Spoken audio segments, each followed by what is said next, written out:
Over the years, I've hand stitched thousands of leather items, and that includes well over 2,000 wallets. In that time, I messed up a lot. I've been frustrated a lot, but thankfully, I've also learned a lot. There have been countless aha moments.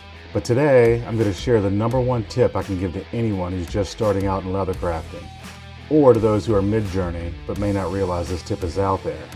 When I started, this is what I was doing. I was so excited to play with leather, I just dove in, punched some holes, grabbed some needles, threaded some thread, and off I went, foaming around in the air. It didn't take long before I was overly annoyed at the awkwardness of this route. I thought, I need someone to hold this for me as I used my 2 hands and arms to stitch. Then I saw some random photo online of a mechanism that did just that, and I think you know what I'm talking about. It's a stitching pony. This is what I sort of saw when I first looked. This is from Tandy leather. I'll put a link down in the description if you want to grab one of these. I knew I could make one of those pretty easily with some scrap lumber, so that's what I did one afternoon. This is the first one I came up with. Don't worry, I didn't stop with this model. I'm going to end up showing you 5 different stitching ponies in this video, and the last one is my daily driver, if you will. But back to this crude pile of rubbish here. I intentionally did not use the tightening bolt that goes in the center of the one I showed you here on screen. And I'll get more into that a little bit later. But for now, I replaced that middle tightening bolt with hand clamp like this. Put your leather work in there. And there you go. This style of pony is designed to go under your thighs. Like so. And yep, I tried that, and yep, it was horrible. It was almost worse than stitching in the air. So then I tossed it onto the floor and tried it this way with my feet on the thigh bars. This way was better, but it's still not great. It was too low to the ground. I was bending over too much. So then I grabbed just a footstool, put it up there, gave me 6 or 7 inches like so. Voila, I was on to something. Still not perfect, but it was getting better than on the floor and under my thighs. And by the way, if you wanted to make one of these, it doesn't take anything. It's just some plywood. That's just some deck board, a little blocker right there, some screws, put some leather up here, get a hand clamp, bam, done. But like I said, I wanted something a little bit better. There are a few areas that I wanted to address on version 2. One of them is when I make bags, I need this throat to be a lot deeper than this right here. As I got stitching longer and longer and longer, it got better. I needed this to be longer. I didn't want to keep fiddling around every time I stitched 3 to 4 inches. I needed to stitch 6 or 7 inches. I also wanted these arms to be a little bit taller. Of course, as I've already mentioned, I want taller feet pedals or foot pedals. This no tension right here, when you take that spring clamp off, if you got a piece of leather in here and you take this off to readjust it, your shit's gonna fall straight through the bottom. So I wanted a little bit of tension here, so when I took this off, it would just stay. Let's see what I came up with next. Here's my second attempt, taking into account the stuff missing from that first rubbish pony. Again, anyone can toss one of these together. We got black walnut arms, 2x6s, 4x4s, right here, here. What do we got here? Plywood, screws, scrap thin stuff right here. I think some of this is like lattice work that you find on decks. Some leather caps, well used now. Stickers are optional. Years ago, back when I was using this every single day, tons of photos of this beast popped up on social media. Most of them were from me, of course. A lot of folks began to comment on the post, and in essence, the consensus was, that's not a stitching pony, that's a stitching Clydesdale. And so it's been referred to as the Clydesdale ever since. And addressing those 5 updates, we've got a deeper throat. This throat actually goes all the way down to here. You can see through all the way to the bottom. Longer stitch run, taller arms, of course, taller foot pedals. This is perfect. And of course, we've got this slight tension here, natural.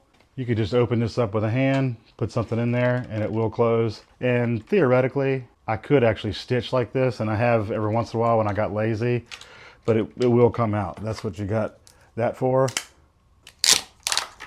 Wow, and that right there, that won't come out. And then when you're done, when you pull this off, that doesn't fall out. So I accomplished almost everything. But wait, is there more? Yeah, hold on one second. For some reason, I just felt like I needed a backup. If the Clydesdale ever broke while I was in the middle of a project or a deadline, I wouldn't have the time to make repairs, and I certainly didn't want to use that original rubbish pony. So I felt like I needed to make a backup. And a few years back, my father passed away, somewhat unexpectedly. Shortly thereafter, I was wandering aimlessly around in his workshop. He was a much better woodworker than me, and I came across a stack of lumber. You know, the good stuff like maples and cherries and walnuts and etc. And I just took some home and came up with this sucker. So this is number 3 in another Clydesdale. I don't recall what wood is where. I just know it's the good stuff, and it all belonged to my father, and that's really all that matters. It's pretty much the same as the first one. A little bit longer here, but not a whole lot. Still got the tension. Never been used, I don't think, but it's there. And right here, this is the date I made it. February 2020. Again, this is just a backup. You never know. All right. No more sappy stuff. Let's go on to number 4. For number 4, I'm going to toss in a little oddball pony because it's needed in order to explain the last one, number 5, my daily driver. The good folks over at Romanov Tools, they contacted me and asked if I wanted to test drive one of their little ponies. We can call this the miniature pony. Obviously, I did not make this. All I did was add the leather caps. This would be great for travel. You can see it opens up, this slides out, that clamps to a table. It's pretty convenient, but it's way too small for me. I mean, this is 1.5 inches, maybe 2 inches. There are a bunch of models just like this on Amazon, and I'll put a link down in the description. All right, well, anyway, all of that being said, there are 2 things that I really like about this little miniature pony. One is, I like the way that you can loosen this up and you can push it to and fro, if you will. Stitch over here, stitch over here. I like that. I like that a lot. The second thing I like is, let me show you here. Obviously there's no clamp. It's spring loaded, and you just turn this knob like so and it opens it up. I like that. And there's no center bolt here to obstruct the usable space. It's just way too small. But some of these things got my wheels turning again, and I got back with the folks over at Romanov Tools and I asked them if they had anything bigger, and lucky me they did, and they sent one over and I got to work making tons of modifications. That is number 5, the daily driver. That's the Ferrari. Hold on. Before we get to that one, I do want to add one thing off the cuff here regarding all of these ponies I'm showing you today. I know a lot of folks are going to be eager to hop down in the comments and say, you know, this is wrong and that's wrong and this should be like that, not like that, and why would you want to put your feet up on this, and you know, you get the idea. One thing I learned a long time ago, most people generally get used to what they get used to every day from using it every day, and it begins to feel normal and correct. These are all just my opinions, my preferences based on how my stitching habits evolved. There's no right or wrong, just the way I like to do it. So if you don't like any of it, look online. There are thousands of different options for stitching ponies, different styles, different techniques and sizes. You get the idea. All right, I'm jumping off my soapbox. We're getting back to the Ferrari. Hold on. And here we go.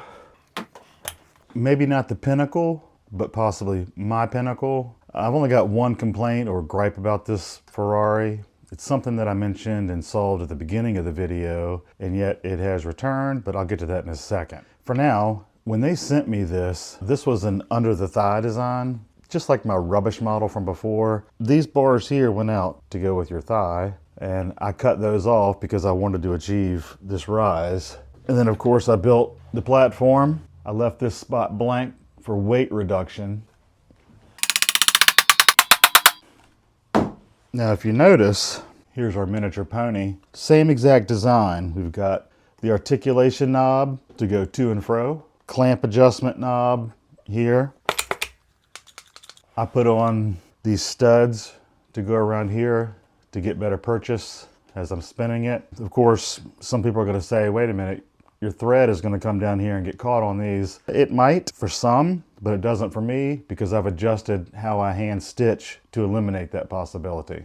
Now, as you can see, the original design on this was about 4 inches up to here, and I built these wings out of black walnut. These here are just rulers that I've cut, lined with leather. The original model came with magnets here. There's one here and one back here. So if you're stitching and you need to take a break, you just slap your needle right there and then you can find it. Now, unfortunately, I don't think they make this model anymore, Romanov. I'm not sure. I haven't seen it. I've even looked for pictures of it and I haven't seen it. They've updated it now to other types of design, but this is the one that I've got. And now I guess everyone wants to know, what's the gripe? What's the complaint? Well, my throat depth is a little bit shorter than I would like if I'm doing bigger things. It's perfect for wallets. If I have to do anything longer than this here, then I have to go back and pull out my Clydesdale. If you want to see this thing in action and learn a little bit more about hand stitching, I've got a video right here. So go check that one out and I go over everything there is to know about hand stitching.